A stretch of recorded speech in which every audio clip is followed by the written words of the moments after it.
Isso. Caramba, Freixo, você foi professor durante 20 anos, 20 cara. anos. Eu fico te perguntando. Fica perguntando então. Eu fico te perguntando agora, pra sempre. Ele vai ficar perguntando Pra sempre. E aí, como é que era? E aí, como é que era? E aí, Cara, como é mas que... você Não. sabe que eu dei aula em várias escolas, em relação boa com aluno. Aluno é a melhor coisa do mundo, né? Porque você aprende também muito. Mas aí eu dei aula dentro das prisões também. E dei aula em algumas favelas, em curso de pré-vestibular comunitário, que aí é uma experiência muito rica. Porque eu sempre... Porque tem um negócio assim, eu nasci na periferia, num bairro chamado Fonseca, né, que é Niterói, do ladinho ali do Rio de Janeiro, Ponte Rio-Niterói, do outro lado ali da Bahia. E na zona norte de Niterói. E, cara, meu sonho era ser professor, assim, comecei a trabalhar com 15 anos, Mas entregando por que papel você na tinha rua. esse sonho? É muito Cara, É que diferente. tem um sonho de... Pois é, cara. Quando eu era moleque, eu queria ser trocador de ônibus. Porque ficava sentado, não precisava dirigir, cheio de dinheiro na mão. Aqui é, Né? é o cobrador, né? Cobrador, É. que no Rio a gente chama de trocador de ônibus. Sonho de moleque, né? Mas nem existe mais trocador, né? Hoje em dia, enfim, os caras sumiram aí lamentavelmente. É verdade. Agora, mas aí, depois eu comecei a trabalhar 15 anos, entregando papel, 18 anos bancário, eu falei, cara, não... quero ser professor. E aí consegui trabalhar numa escola, eu falei, porra, foi a minha chance, né? Eu falei, vou estudar pra cacete, eu vou ser professor. E, cara, assim, eu vi de perto, assim, o quanto a educação pode efetivamente mudar, né, cara? Dentro de uma prisão. Eu fui dar aula dentro de uma prisão, Qual prisão? chamada Edgar Costa. Fica na rua São João, na Niterói, centro de Niterói. Era aula de quê, mano? Então, isso era uma coisa do cacete, porque quando eu era moleque, essa história é boa demais, eu adorava jogar futebol e os campos foram desaparecendo, né? Os campos de pelada foram desaparecendo, que é muito, muito ruim isso. E aí, enfim, fui jogar futebol de salão, mas tinha um campo que não desapareceu, que era o campo dentro do presídio Ferreira Neto, na Alameda São Boaventura, lá em Niterói, tem até hoje. E a rapaziada que eu jogava bola, eu alugava o campo do presídio. Então, domingo, a gente tinha um time que jogava dentro do presídio no domingo. E aí, assim, faltava alguém, um preso completava, um preso sempre apitava o jogo, que fazia com que ninguém reclamasse da arbitragem. Né? Era a arbitragem mais respeitada do planeta, porque a gente tinha medo, né? E jogava contra, enfim. Eu todo domingo ia para dentro de um presídio jogar, então, 14, 15 anos. Então o presídio não era um lugar que me assustava, porque eu era moleque e ia jogar bola no presídio, não acontecia nada, né?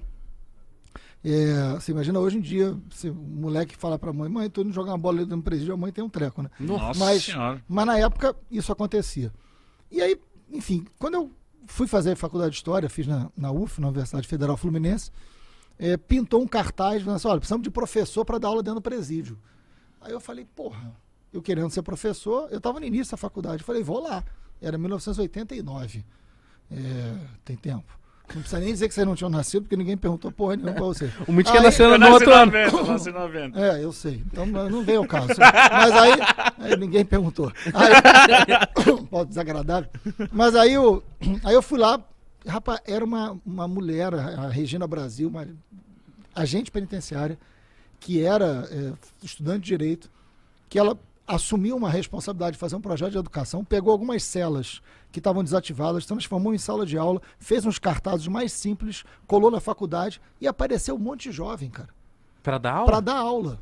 Um monte de jovem. igual Voluntário. vocês, assim, voluntário, sem da ganhar hora. nada, não Que tinha um doideira. centavo. De graça.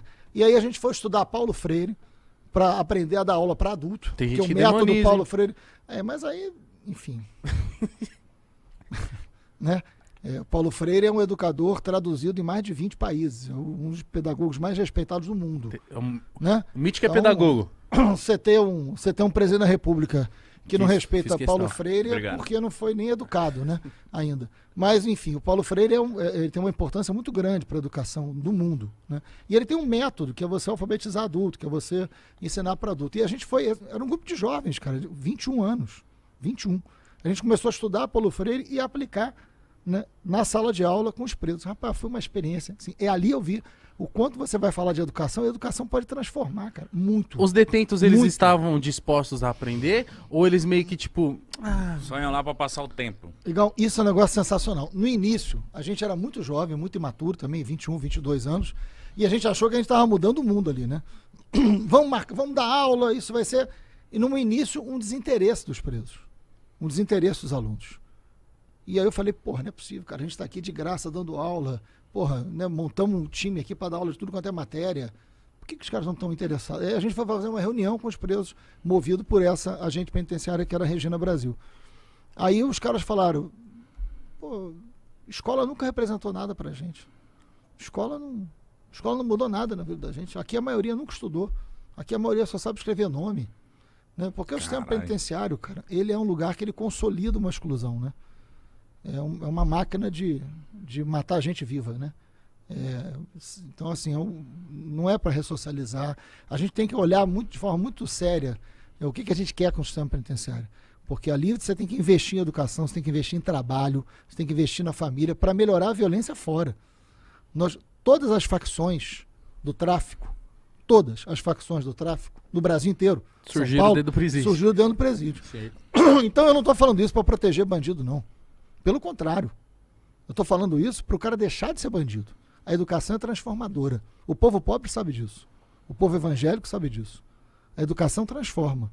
E transforma de verdade. E a gente viu ali os caras que, no início, aí a gente falou, olha, dá uma chance pra gente.